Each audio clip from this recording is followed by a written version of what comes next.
ভারত পাকিস্তান সীমান্তে সম্প্রতি সংঘর্ষ দুই দেশের জনগণের জন্য ভয়াবহ আতঙ্ক ও উদ্বেগের কারণ হয়ে দাঁড়িয়েছে। সীমান্তে ব্যাপক গোলাগুলি ও বিমান হামলার মধ্যে পরিস্থিতি এতটাই নিয়ন্ত্রণের বাইরে চলে যায় যে অবশেষে যুক্তরাষ্ট্রের হস্তক্ষেপে গত শনিবার কার্যকর হয় যুদ্ধবিরতি। বিশ্লেষকরা এই যুদ্ধবিরতির মূল কারণ হিসেবে দেখছেন পাকিস্তানের শক্তিশালী পাল্টা হামলা। পাকিস্তানের টানা ক্ষেপণাস্ত্র ও রকেট হামলায় ভারত পিছু হটে এবং যুদ্ধবিরতিতে যেতে বাধ্য হয়। সিএনএনের বিশিষ্ট সাংবাদিক নিক রবার্টসন জিও টেলিভিশনে দেওয়া এক সাক্ষাৎকারে এসব কথা বলেছেন। রবার্টসন বলেন, ভারত যখন পাকিস্তানের ৩টি বিমান ঘাঁটিতে হামলা চালায় তার পাল্টা প্রতিক্রিয়ায় পাকিস্তান এতটাই তীব্র জবাব দেয় যে কারণে বোঝার আগেই তারা কৌশলগতভাবে পিছিয়ে পড়ে। পাকিস্তানের সামরিক বাহিনীর ভাষ্য অনুযায়ী ভারতীয় হামলার জবাবে অপারেশন বুনিয়ান উন মারসুস চালু করে পাকিস্তান। এই অভিযানে ভারতের অভ্যন্তরে ২৬টি সামরিক স্থাপনায় হামলা চালানো হয়।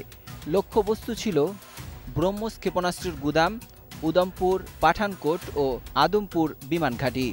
পাকিস্তান দাবি করেছে আদমপুর বিমান ঘাঁটিতে থাকা রুশ নির্মিত S-400 আকাশ প্রতিরক্ষা ব্যবস্থাও ধ্বংস করা হয়েছে। পাকিস্তানের তৈরি ফাতেহ 1 ক্ষেপণাস্ত্র দিয়ে উধমপুরে আঘাত হানা হয়। এতে ৩টি ক্ষেপণাস্ত্র সরাসরি সামরিক অবকাঠামোতে আঘাত করে। এছাড়া উরির সেনা সদর দফতর এবং রাজৌরির একটি সামরিক গোয়েন্দা প্রশিক্ষণ কেন্দ্র ধ্বংসের কথাও জানায় ইসলামাবাদ। ডন নিউজের এক প্রতিবেদনে বলা হয়েছে, পাকিস্তান সাইবার হামলার মাধ্যমে ভারতের বিদ্যুৎ স্থাপনাও আঘাত করে, যার ফলে দেশটির প্রায় ৭০% বিদ্যুৎ কেন্দ্র অচল হয়ে পড়ে। যদিও ভারত এসব দাবি এখনও আনুষ্ঠানিকভাবে স্বীকার করেনি।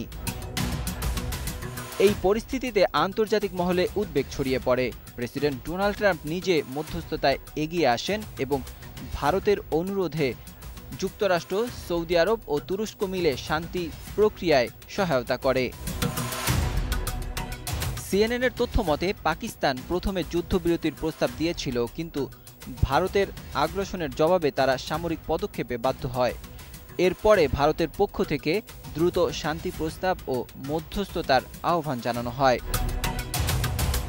যুদ্ধবিরতির মাধ্যমে পরিস্থিতি কিছুটা স্বাভাবিক হলেও বিশেষ করে কাশ্মীর ইস্যু ও পানি অধিকার প্রশ্ন এখনও অনিষ্পন্ন রয়ে গেছে। বিশ্ব রাজনীতিতে এই ঘটনা একটি গুরুত্বপূর্ণ বাঁক। কূটনৈতিক বিশ্লেষকদের মতে ভারত পাকিস্তান যুদ্ধবিরতি তাৎক্ষণিক স্বস্তি দিয়েছে, তবে শান্তি প্রতিষ্ঠায় এই দ্বন্দ্ব নিরসনে দীর্ঘমেয়াদী সমাধান প্রয়োজন। এদিকে ভারত কৌশলগতভাবে জয়ী হয়েছে বলে হাস্যকর দাবি জানায়, তবে আন্তর্জাতিক পর্যবেক্ষকরা মনে করছেন পাকিস্তানের কঠোর জবাবই ভারসাম্য ফিরিয়ে আনে। Desk report, ২১ television.